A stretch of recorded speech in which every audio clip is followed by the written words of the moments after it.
हाँ दी दी दी मैं बहुत ज्यादा लेट हो रहा हूँ, आपसे बाद में बात करता हूँ। क्यों, कहाँ जा रहा है? हाँ दी, मैंने आपको बताया तो सही, मुझे एक्चुअली नॉर्थ अमेरिका के एक रेन फॉरेस्ट में फोटोग्राफर का असाइनमेंट मिला है। उसी सिलसिले में मुझे अर्जेंट जाना पड़ रहा है दी। आप प्लीज एक क्यों क्या ये सब बाद में पूछना दी। क्या छुपा रहा है, जल्दी बता। अरे दी, मैं आपसे कुछ क्यों छुपाऊंगा दी, सच सबको पता चल जाएगा। बहुत दिनों से ये सच छिपा हुआ है, लेकिन सच को जहाँ पहुँचना है ना दी, वहाँ पहुँच के रहेगा। ये कौन सा सच, और कौन कहाँ पहुँचेगा?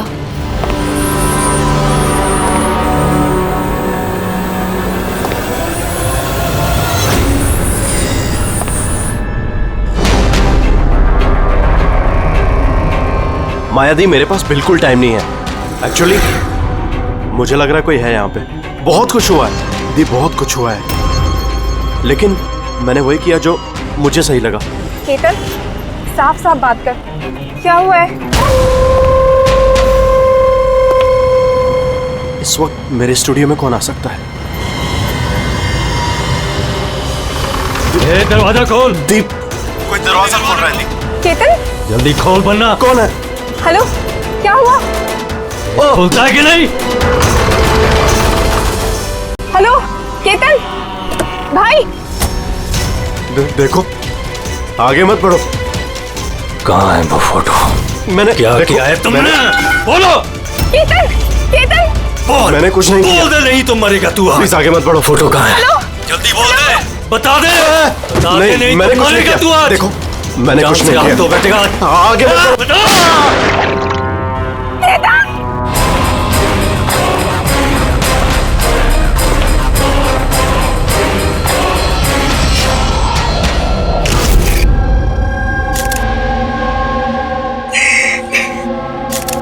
आप प्लीज बैठिए, संभल।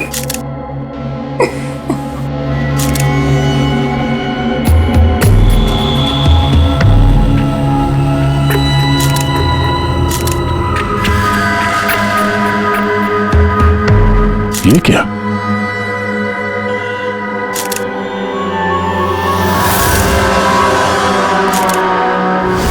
ये किसी के जूतों से आया लगता है। सर वो केतन के जूते तो साफ थे, स्टूडियो के फ्लोर पे भी ऐसे निशान कहीं नहीं है। जो स्क्रेपर दे।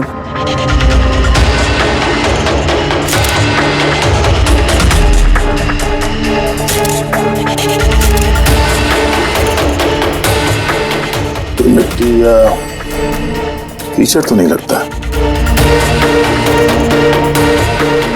ऑयल जैसा कुछ है। एक काम करो, स्टूडियो में जितने भी फिंगरप्रिंट सब उठा लो।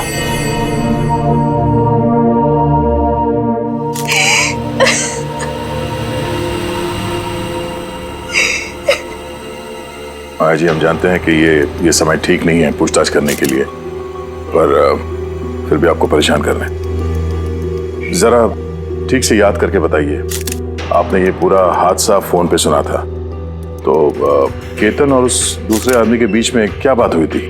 वो आते ही बुरे तरीके से केतन को मार रहा था, वो चीख रहा था, चिल्ला रहा था, चीजें इधर उधर टूटने की आवाजें आ रही थी। मैंने कुछ नहीं किया, देखो आगे मत बढ़ो, मुझे कुछ नहीं मालूम ना।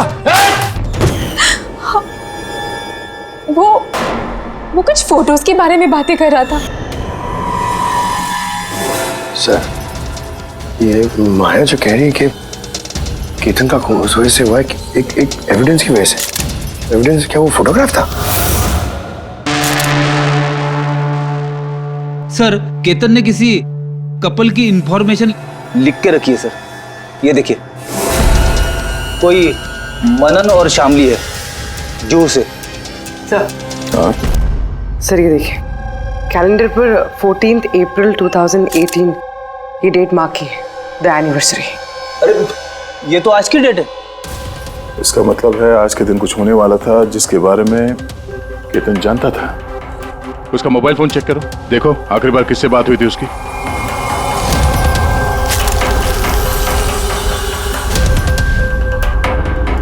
सर, टीएम क्राफ्ट वर्कर्स को फोन किया था शाम को 8:30 बजे। TM craft workers? वो भी केतन के मर्डर के ठीक आधा घंटा पहले।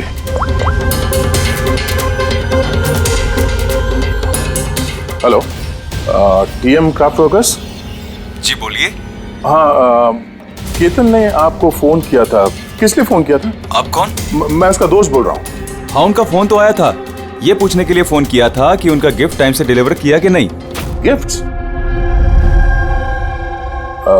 कौन सा गिफ्ट? एक फोटो फ्रेम था मनन और शामली के लिए। उनकी 25th वेडिंग एनिवर्सरी थी, तो उनको फोटो फ्रेम बना के डिलीवरी करना था। मनन और शामली, उनका घर का एड्रेस मिल सकता है? अर्जेंट है।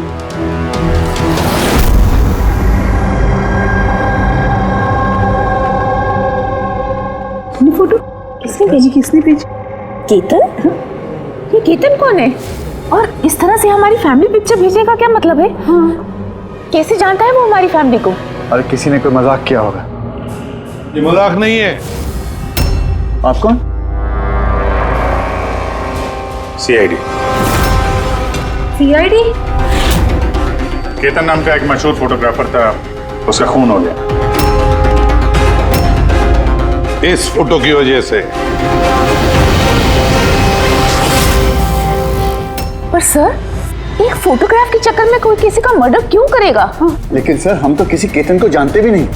केतन को नहीं जानते तो फिर उसने आप लोगों की फोटो आप ही को क्यों भेजी? पता नहीं। पर हमने तो कभी ऐसी फोटो खिंचवाई भी नहीं है। और ना ही ऐसी दीवार हमारे घर पर है।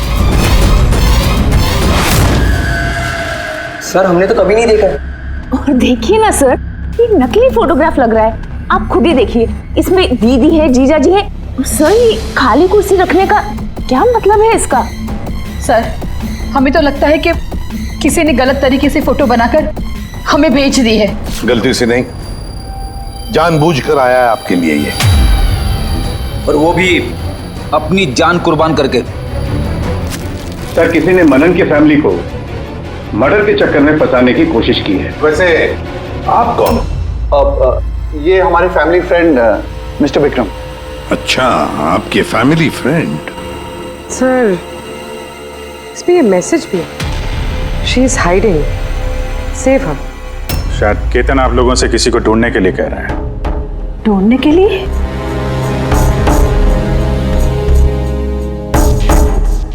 सर, ये फोटो तो मेरी बेटी रिया जैसी लग रही है। सर, पता नहीं किसका हाथ पकड़ कर खड़ी है। देखो ना, ये हमारी बेटी जैसी ही लग रही है। ये रिया नहीं है। ये रिया नहीं है। ये येलो कलर की ड्रेस मेरी रिया नहीं पहनी थी जब वो गायब हुई। लगता है केतन रिया को ढूंढने के लिए कह रहा है। ये रिया है, देखो ना। ये रिया नहीं है। एक मिनट, कब से गायब है आपकी बेटी रिया? 12 साल।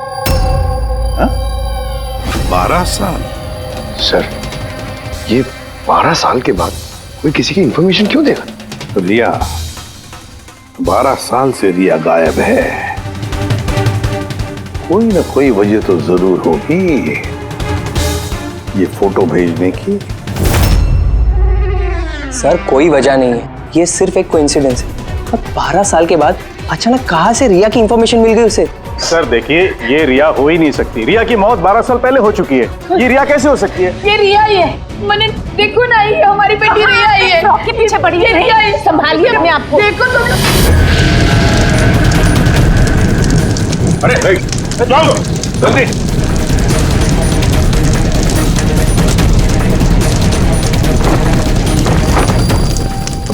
सर, ये फोटो तो जल गया, अब क्या करें? कोई बात नहीं, दूसरा मिल जाएगा। खुद भी काम करो, टीएम क्राफ्ट वर्क्स में जाके इसका दूसरा फोटो बनवा लो। और अगर उसके पास नहीं है तो केतन के कंप्यूटर में जरूर कुछ बैकअप होगा, वहां देख लेना। सर, मनन और शामली, आप केतन को जानते हैं या नहीं जानते, इससे हमें कोई फर्क नहीं पड़ता। लेकिन एक बात अच्छी तरह से याद रखना, केतन ने अपनी जान दी है आपकी मदद करने के लिए। वो आप लोगों से किसी को बचाने के लिए बोल रहा है। कोई छिपी हुई है, उसे ढूंढने के लिए बोल रहा है। और वो कौन है और कहां छुपी है वो तो हम ढूंढ ही लेंगे। एक बात अच्छी तरह से याद रखना, जितने भी लोग यहां पर हैं तुम से कोई भी ये शहर छोड़कर नहीं जाएगा जब तक हमारी तहकीकात पूरी नहीं होती। हमें तुम सब पर शक है, सब पर।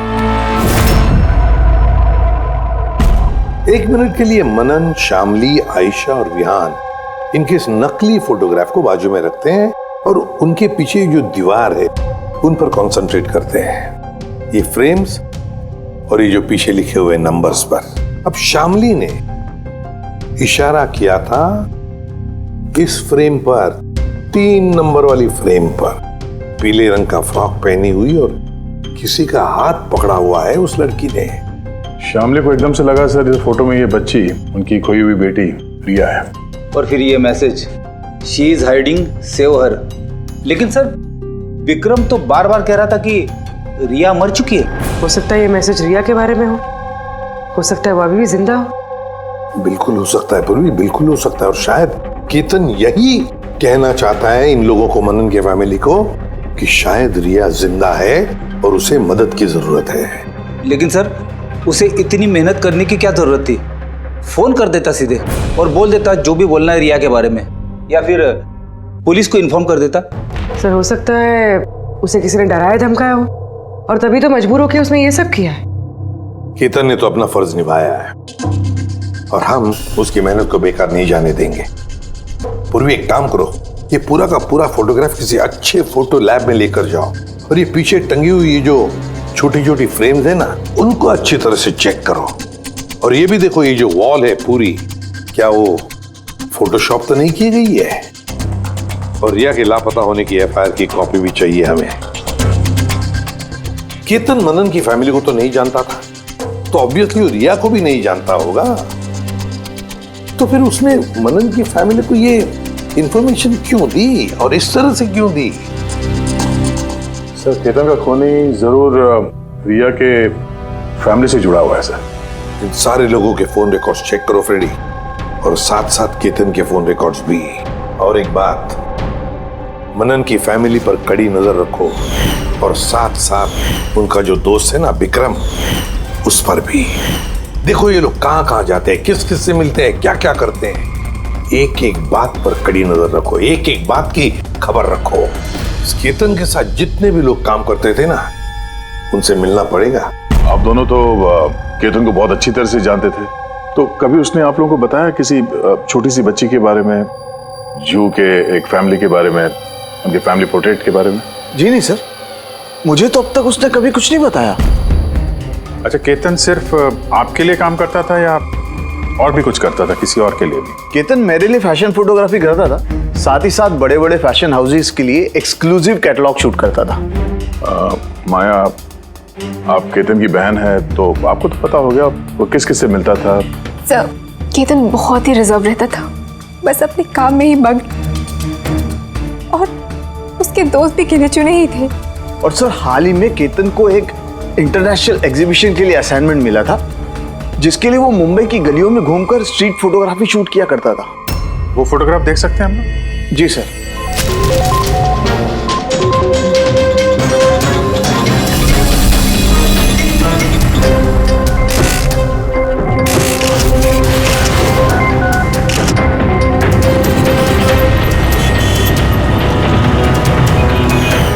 इतना अच्छा पोर्टफोलियो बनाया था सर, एग्जीबिशन में सबमिट ही नहीं किया। बहुत परेशान हो गया था वो।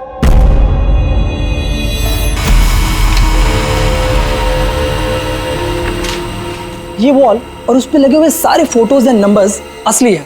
और बाकी सब? जिसने भी ये बनाया है उसने सिर्फ इस वॉल के ऊपर फैमिली वालों की फोटोज डाल दी है, इस खाली कुर्सी के साथ, ताकि ऐसा लगे कि फैमिली वालों ने इस वॉल के आगे बैठकर फोटो खिंचवाई। हाँ, लेकिन ये दीवार तो पक्का असली है। काफी एक्सपर्ट इंटीरियर डिजाइनिंग का काम लगता है। मैग्नेटिक वॉल है ये, आजकल बहुत कम जगहों पे देखने को मिलती है। Magnetic wall? हाँ, मैग्नेटिक वॉल बनाने के लिए वॉल को एक स्पेशल पेंट से पेंट किया जाता है, जिसके केमिकल कंपोजिशन में मैग्नेटिक एलिमेंट्स होते हैं, जो उस दीवार को मैग्नेटिक प्रॉपर्टीज दे देते हैं। यानी ये दीवार तो ऑलमोस्ट मैग्नेट जैसी है। एकदम सही। अब उस पे कोई भी मेटेलिक चीज बिना किसी हुक या कील के चिपका सकते हो या निकाल सकते हो। उसी तरह ये वॉल भी मैग्नेटिक वॉल है। Thank you. Thank you ma'am. Mumbai की गलियों में घूम घूम के फोटोग्राफी कर रहा था, जरूर वहीं पे इसे रिया के बारे में कोई ना कोई क्लू मिला होगा, वहीं किसी गलियों में।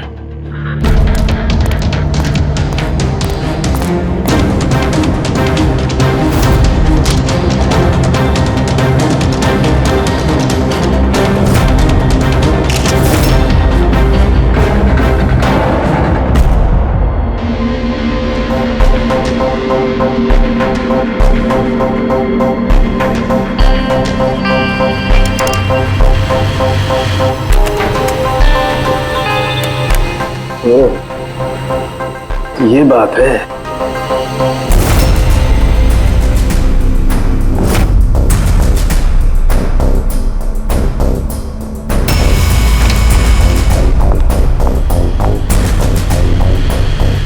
सर, ये देखिए।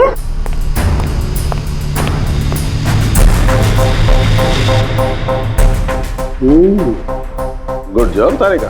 Thank you. फुल साउंड के क्या मिला? बॉस, एक खास चीज मिली है। दया, तुम्हें याद है तुमने मुझे कुछ चिकना सा पदार्थ ला करके दिया था जो तुम्हें क्राइम स्पॉट पे से मिला था, याद है? सर ये वहाँ क्राइम सीन पर मिला। ये मिट्टी या डामर तो नहीं लगता, शायद कोई ऑयल या ग्रीस हो सकता है। तुम बिल्कुल सही सोच रहे थे दया, वो ग्रीस ही है। बॉस, मुझे उस पदार्थ में ग्रीस के ट्रेसेस मिले और ये ग्रीस इतनी पुरानी है कि अब तो अपना केमिकल कंपोजिशन भी बदलने लगी। एक मिनट साहब के पुराने मतलब कितने पुराने हैं? मतलब बॉस, जिस जगह से ये ग्रीस के धब्बे मिले हैं वो जगह काफी पहले बंद हो चुकी होगी। और सर, केतन के नाक के फ्लूइड्स में से मुझे ये एक्रिलिक, नायलॉन, पॉलिएस्टर, पॉलीप्रोपिलीन, इन सब चीज़ों की ट्रेसेस मिले और उसके लंग्स में भी ये सारी सेम चीज़ें मिली हैं, फैब्रिक फाइबर्स।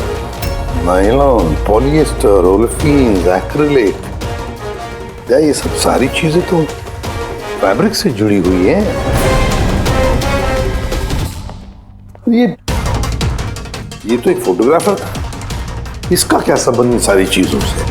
हाँ सर, जिस जगह पे ये रहता है इसके घर के आसपास कोई फैक्ट्री वगैरह भी नहीं है, तो फिर एक कपड़े के रेशे इसके लंग्स में कैसे घुस गए? हो सकता है ऐसी जगह पे आता जाता हूँ। हाँ बॉस, कोई फैक्ट्री, कारखाना, मिल, और बार बार जाता होगा सर, तभी ये पॉसिबल है।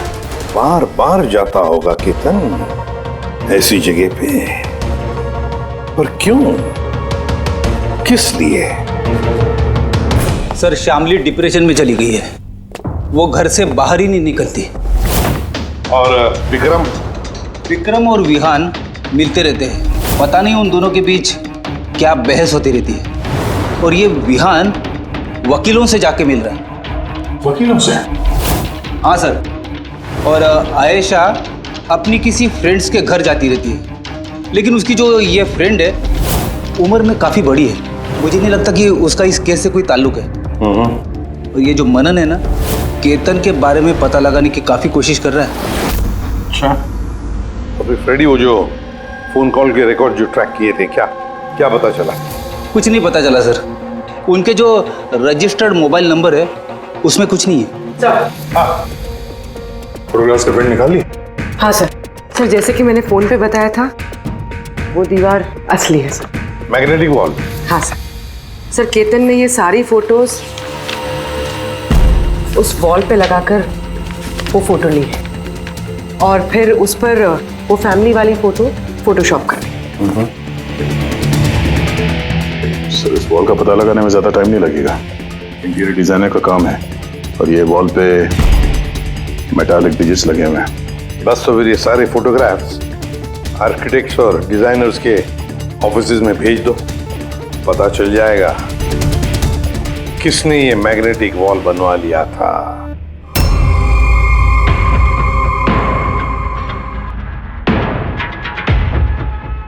अब ये जो फैमिली बैठी हुई है, इनके पीछे जो दीवार है वो आपने बनाई है क्या?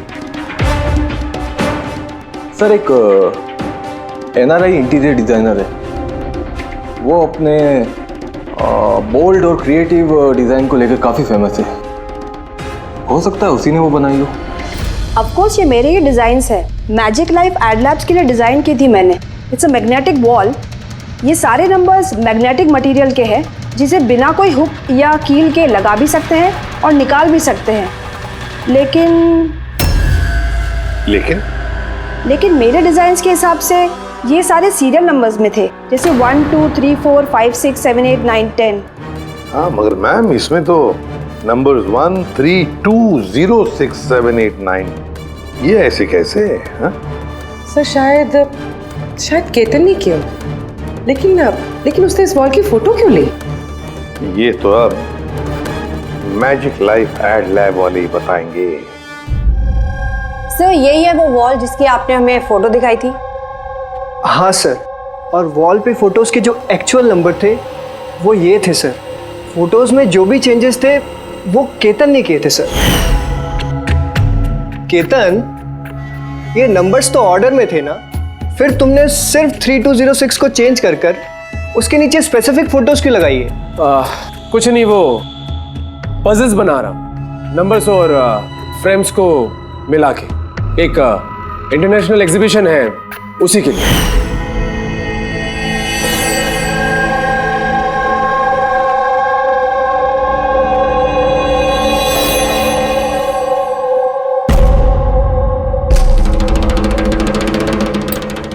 आप लोगों ने केतन को परमिशन कैसे दी है सब करने के लिए?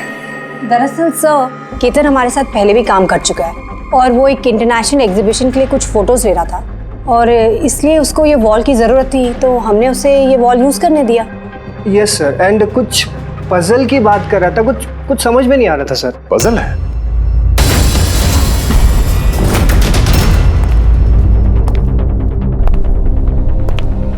नंबर्स में पजल? उस पोर्ट्रेट में 3206 था और उसके नीचे जो फोटोग्राफ्स हैं, कहीं वो फोटोग्राफ्स ही पजल तो नहीं? हो सकता है केतन हमें उन फोटोग्राफ्स के जरिए रिया की कहानी बताना चाहता हो।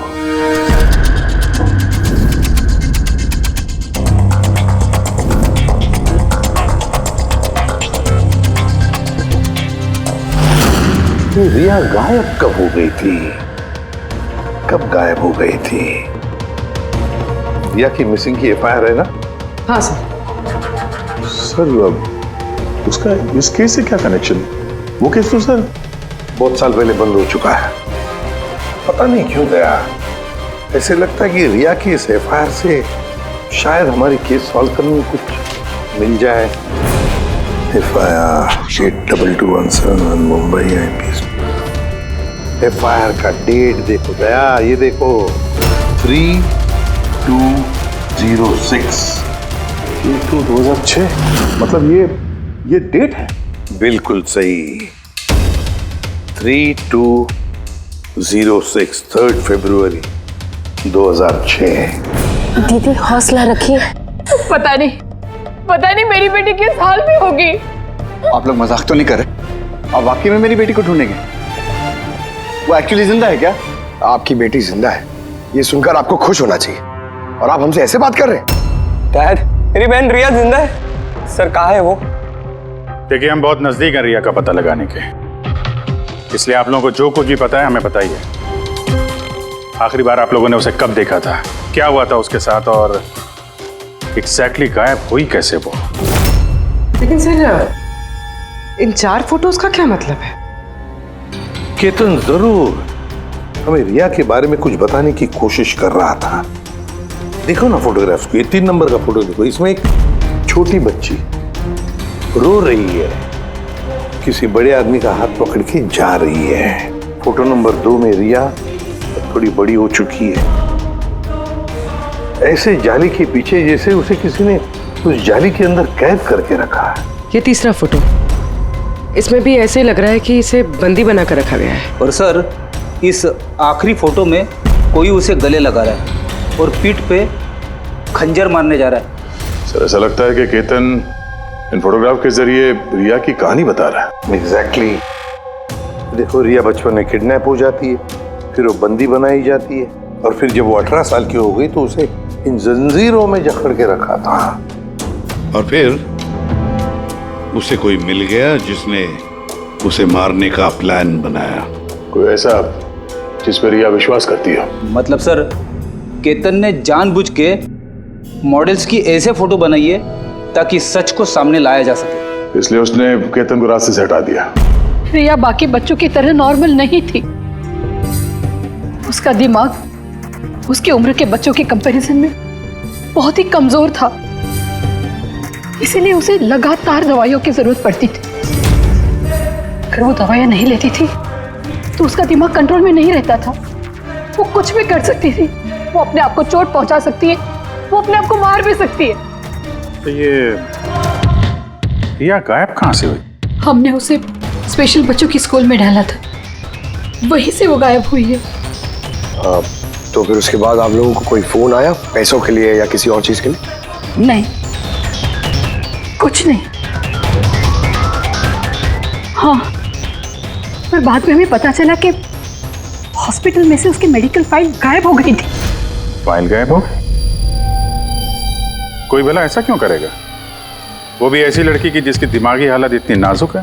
वही तो मैं कह रहा हूं। अरे जिसकी दिमागी हालत इतनी नाजुक हो, वो लड़की 12 साल कैसे जिंदा रह सकती है? अरे मुसीबत थी वो। कैसे कह सकते हैं आप ये? शर्म आनी चाहिए आपको। बेटी है वो आपकी। एक बात तो समझ में आ गई मिस्टर मनन, अगर रिया मिल भी गई तो आपको ज्यादा खुशी नहीं होगी। लेकिन हम उन्हें ढूंढ के रहेंगे किसी भी तरह।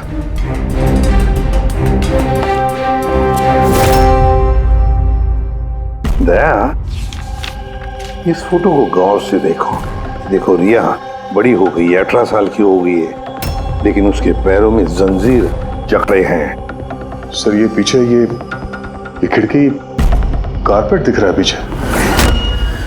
याद है तारिका ने क्या बताया था? केतन के नाक के फ्लूइड्स में से मुझे ये एक्रिलिक, नायलॉन, पॉलिएस्टर, पॉलीप्रोपिलीन, इन सब चीजों की ट्रेसेस मिले। ये सारी चीजें फैब्रिक से जुड़ी हुई है, कारपेट से। ये केतन फोटोज के जरिए ये बताने की कोशिश कर रहा था कि ये रिया किसी पुरानी मिल या फैक्ट्री में है। सर, चौथे फोटो में ऑयल कैन और खाली बक्से। और वो केतन के स्टूडियो में हमें ग्रीस के धब्बे भी तो मिले थे। सर शायद खूनी केतन के स्टूडियो में वहीं से जा रहा था जहां रिया कैद है। तीसरी फोटो में वो कारपेट वाली गली और चौथे में वो फैक्ट्री। सर ये दोनों जगह आसपास होगी। पहले ये पता लगाना पड़ेगा कि कारपेट वाली गली के आसपास कोई बंद पड़ी हुई पुरानी फैक्ट्री है क्या? जो भी करना है जल्दी करना पड़ेगा बॉस, क्योंकि हमारे मनन के घर जाने के बाद खूनी खुद सामने नहीं आएगा। शायद किसी से वो काम करवाएगा।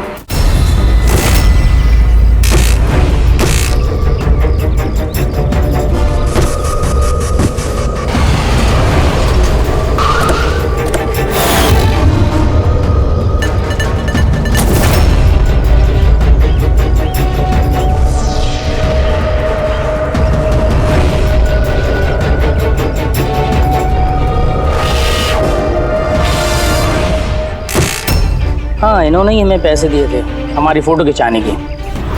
2 दिन के लिए आए थे, तीसरे दिन भी दिखे थे, लेकिन वो शायद किसी का पीछा कर रहा था।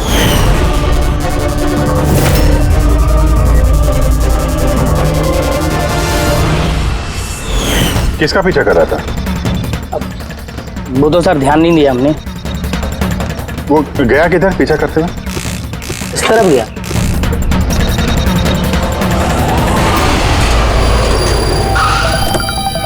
हाँ, पहुंच गया हूं मैं, फिक्र मत करो, जिंदा नहीं बचेगी वो।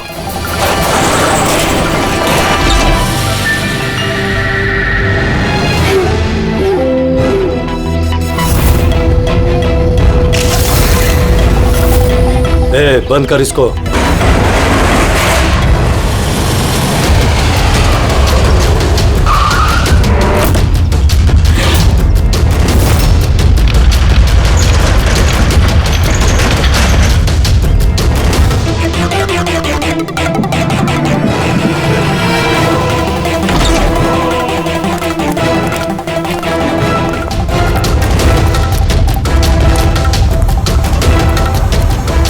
मजबूरी है, बच्ची को खत्म करना पड़ेगा।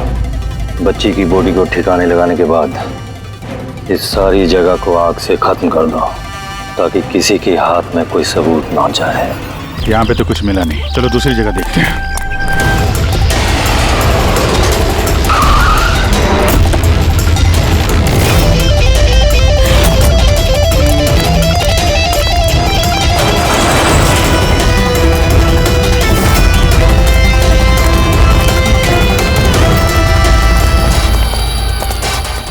रिया, रिया, तुम्हारे मम्मी पापा के पास ले जाने आए। चलो। रुक जाओ।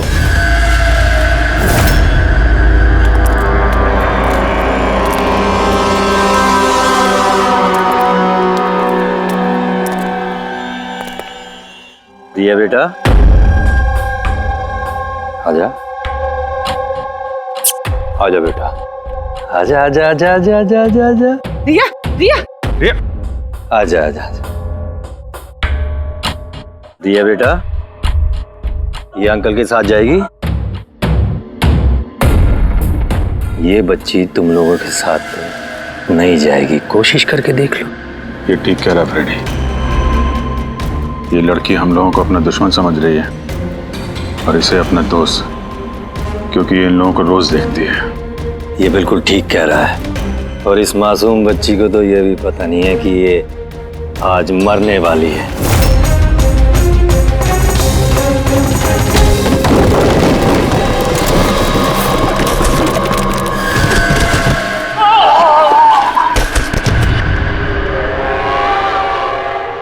कौन हो तुम लोग? किसने भेजा तुम्हें? ये तुम्हें कभी पता नहीं चलेगा।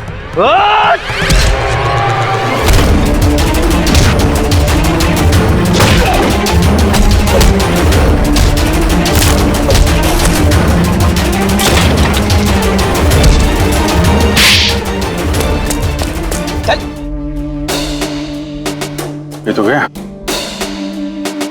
किसने भेजा तुम लोगों को? हैं?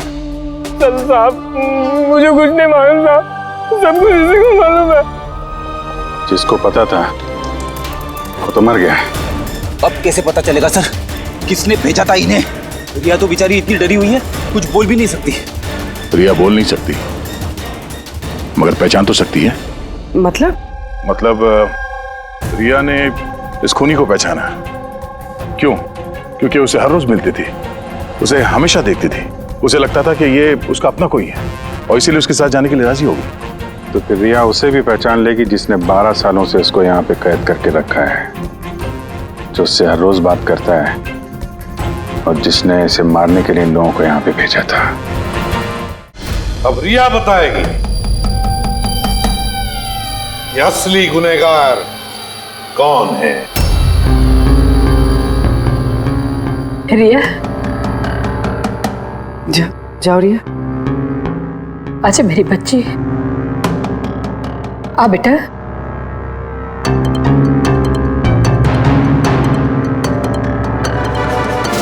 रिया,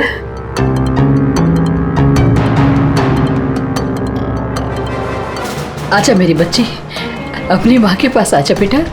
आ बेटा, आ बेटा, आजा आजा मेरी बच्ची, आजा बेटा। रिया,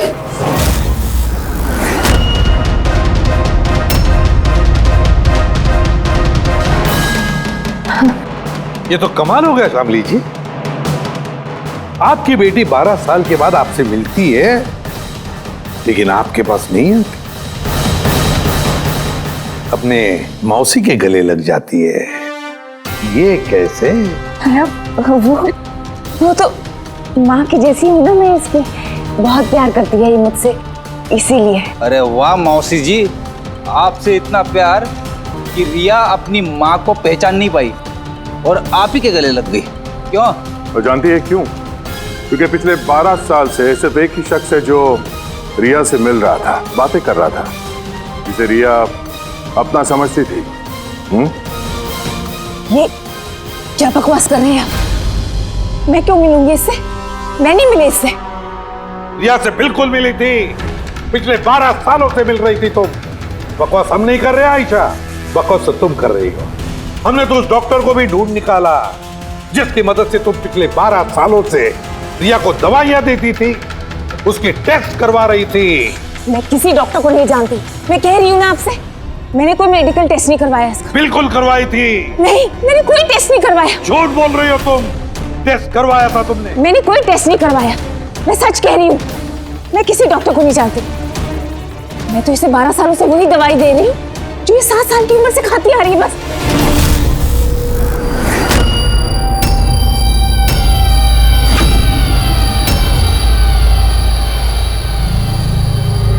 फंस गई ना? हाँ? इस आदमी को आपने भेजा था रिया को मारने के लिए। उसके मोबाइल में हमें उसका नंबर मिला जो इत्तेफाक से आपकी दोस्त है, जिससे आप अक्सर मिलती हैं।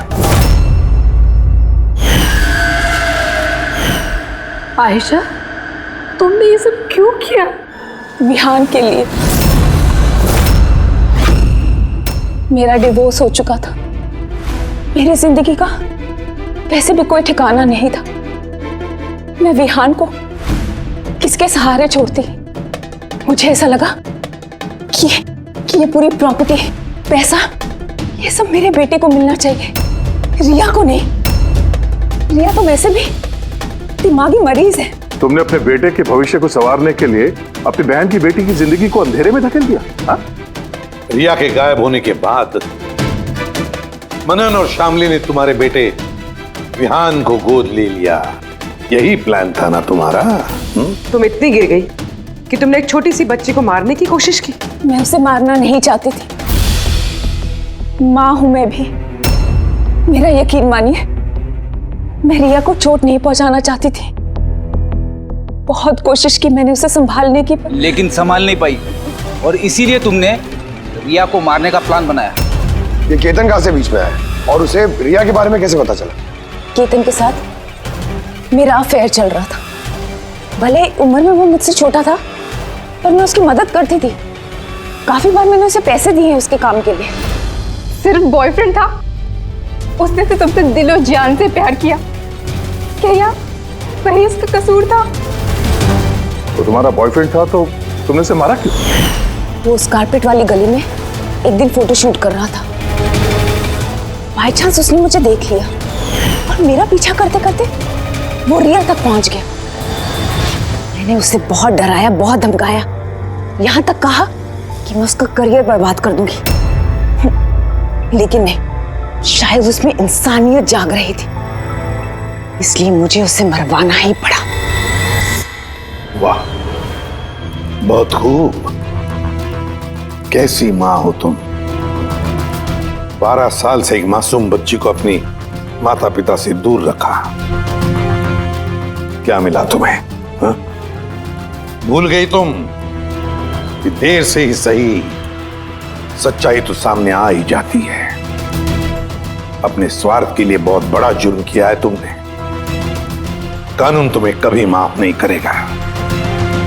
कड़ी से कड़ी सजा होगी तुम्हें, कड़ी से कड़ी सजा।